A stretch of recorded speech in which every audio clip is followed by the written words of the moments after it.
ان پر بھی بے شمار پابندیاں جو ہے نا وہ لگائی جا رہی ہیں. تو یہ تھا واقعہ جو کہ حال ہی میں ابھی 2 روز پہلے اسلام آباد انٹرنیشنل ایئرپورٹ پر واقعہ ہوا، رونما ہوا، جو کہ آسٹریلیا سے آنے والے ایک مسافر کے ساتھ تھا. دوسری خبر جو میں نے پہلے آپ کو بتایا تھا کہ یہ ایک پاکستانی برٹش فیملی کے حوالے سے بھی بات کریں گے.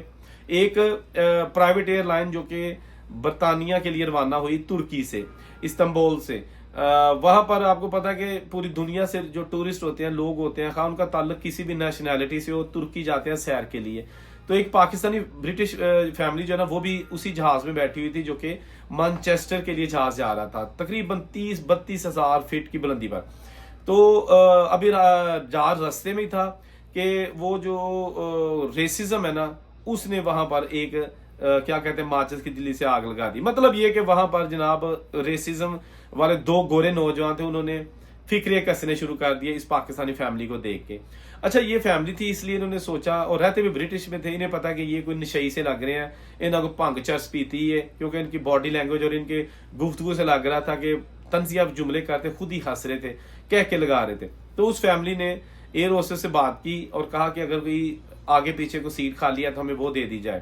انہوں نے سیٹ بدلنے کی کوشش کی، لیکن اس کے ساتھ ہی انہوں نے مزید جو ہے نا ان پر حملے کر دیے شروع، اور گالم گلوچ شروع کر دی کہ جی آپ میرے ڈر سے جا رہے ہو، آپ ڈر گئے ہو، بھاگ رہے ہو یہاں سے، میرے ادھر ہی بیٹھے رہو اگر برت کے. اس طرح کی جو شاہدین جو وہاں پہ موجود تھے انہوں نے بتایا، اور ویڈیوز بھی اپنے موبائل میں کیپچر کی.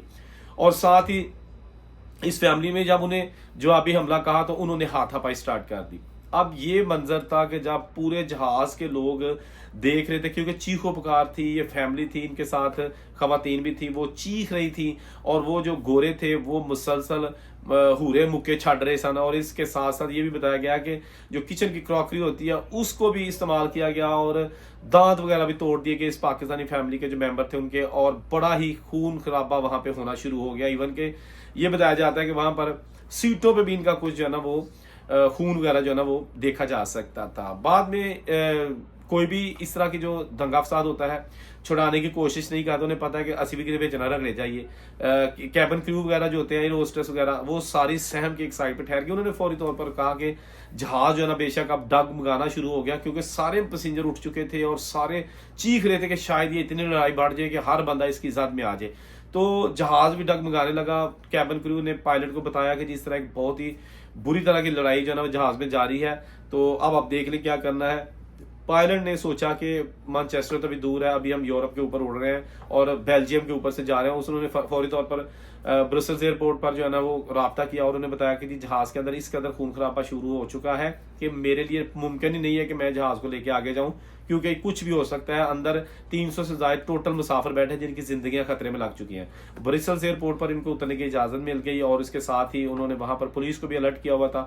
پولیس نے ان دونوں پیسنجرز کو جو ہنگامہ کر رہے تھے ان کو اتار لیا، اپنی حراست میں لے لیا، اور یہ جو جہاز ہے کچھ عرصہ وہاں پہ ٹھہرا، پورا پروسیس کیا، اور اس کے بعد انکلوڈنگ یہ پاکستانی جو فیملی تھی، متاثرہ فیملی، ان کو لے کے دوسرے مسافروں کو لے کے مانچسٹر کے لیے نکل گیا. لیکن وہ 2 مسافروں کو آف لوڈ کر دیا گیا.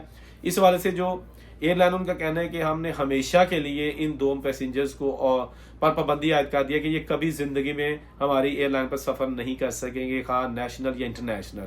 تو یہ تو ہو گیا، لیکن اب اس فیملی کو انصاف کون دے گا جنہوں نے ایک اس طرح کا ایک بہت ہی بھیانک قسم کا سین دیکھا، مار کھائی، بےزتی کروائی، گالیاں کھائیں، اور وہ جو مسافر ہیں کیا ان کے خلاف کوئی کارروائی ہوگی کہ نہیں ہوگی. یہ ساری چیزیں سامنے آ جائیں گی تھوڑے دنوں تک. جو بھی اپڈیٹس ہوں گی آپ کو پتا ہے کہ اسی طرح کی ہم نیوز آپ کے ساتھ شیئر کرتے رہتے ہیں. جو بھی کرائم ہوتا ہے اوورسیز پاکستانی کرتے ہیں یا اوورسیز پاکستانیوں کے ساتھ ہوتا ہے ظلم، ہم اس کی آواز بنتے ہیں، اور اس میں اب دیکھتے ہیں کہ کیا ہوتا ہے کیا نہیں ہوتا. جو بھی تفصیل آئیں گی آپ کے ساتھ شیئر کریں گے.